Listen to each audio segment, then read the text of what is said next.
प्रश्न नंबर 3, दूर के ढोल सुहावने होते हैं क्योंकि उनकी कर्कशता दूर तक नहीं पहुंचती।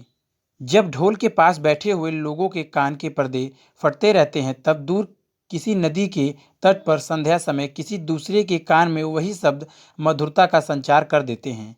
ढोल के उन्हीं शब्दों को सुनकर वह अपने हृदय में किसी के विवाहोत्सव का चित्र अंकित कर लेता है। कोलाहल से पूर्ण घर के एक कोने में बैठी हुई किसी लज्जाशिला नववधू की कल्पना वह अपने मन में कर लेता है। उस नववधू के प्रेम, उल्लास, संकोच, आशंका और विषाद से युक्त हृदय के कंपन ढोल की कर्कश ध्वनि को मधुर बना देते हैं, क्योंकि उसके साथ आनंद का कलरव, उत्सव व प्रमोद और प्रेम का संगीत, यह तीनों मिले रहते हैं। तभी उसकी कर्कशता समीपस्थ लोगों को भी कटु नहीं प्रतीत होती और दूरस्थ लोगों के लिए तो वह अत्यंत मधुर बन जाती है। और प्रस्तुत गद्यांश के पाठ और लेखक का नाम लिखिए व रेखांकित अंशों की व्याख्या कीजिए। क्वेश्चन नंबर 1, प्रस्तुत अंश में दूर के ढोल और नववधू में साम्य और विस्मय बताइए। क्वेश्चन नंबर 2, ढोल की आवाज़ किसके लिए कर्कश होती है और किसके लिए मधुर। क्वेश्चन नंबर 3, ढोल की कर्कश ध्वनि को कौन मधुर बना देता है और क्यों। क्वेश्चन नंबर 4, दूर के ढोल सुहावने क्यों होते हैं।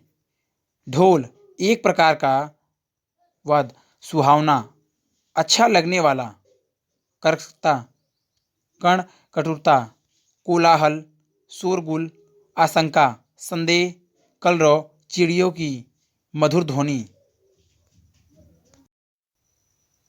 उत्तर ब, प्रथम रेखांकित अंश की व्याख्या। लेखक श्री पद्मन लाल पुन्नालाल बख्शी का कथन है कि दूर के ढोल इसलिए अच्छे लगते हैं क्योंकि उनकी कर्णकटु ध्वनि बहुत दूर तक नहीं पहुंचती है।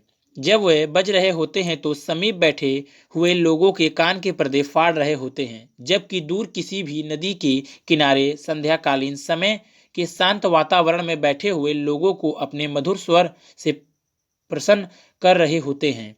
द्वितीय रेखांकित अंश की व्याख्या।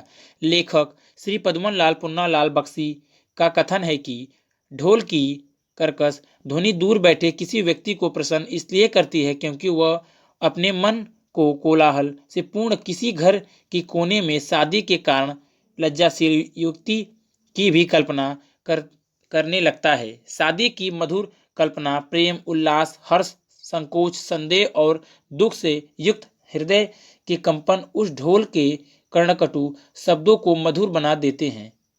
इसका कारण यह है कि उस नव विवाहित के हृदय में आनंद का मधुर राग, उत्सव, विशेष प्रसन्नता और प्रेम का संगीत, यह तीनों तत्व एक साथ अवतरित रहते हैं।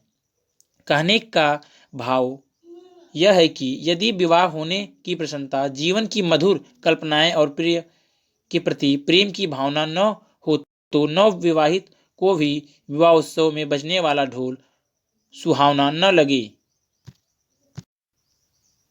क्वेश्चन नंबर 1, ढोल की ध्वनि जब दूर से आती सुनाई देती है उसी समय वह कानों में मधुर का संचार करती है, लेकिन पास से सुनाई देने पर वह कानों के पर्दे भी फाड़ सकती है।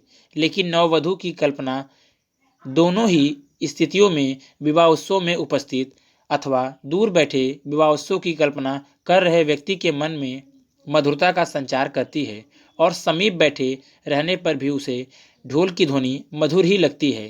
क्वेश्चन नंबर 2, ढोल की ध्वनि समीप बैठे व्यक्ति के लिए कर्कश होती है और दूर बैठे व्यक्ति के लिए मधुर, लेकिन जब समीप में बैठे व्यक्ति विवाह उत्सव में उपस्थित किसी नववधू की कल्पना अपने मन में कर लेता है उस समय उसे ढोल की कर्कश ध्वनि भी मधुर ही सुनाई पड़ती है। क्वेश्चन नंबर 3, ढोल की कर्कश ध्वनि को किसी नववधू की प्रेम, उल्लास, संकोच आदि भाव से युक्त हृदय के कंपन मधुर बना देते हैं क्योंकि उसके साथ आनंद की मधुर ध्वनि, उत्सव का आनंद और प्रेम का संगीत तीनों ही मिले जुल रहते हैं। क्वेश्चन नंबर 4, दूर के ढोल सुहावने इसलिए होते हैं क्योंकि कानों को कठोर लगने वाली उसकी कर्कश ध्वनि दूर तक नहीं पहुंचती।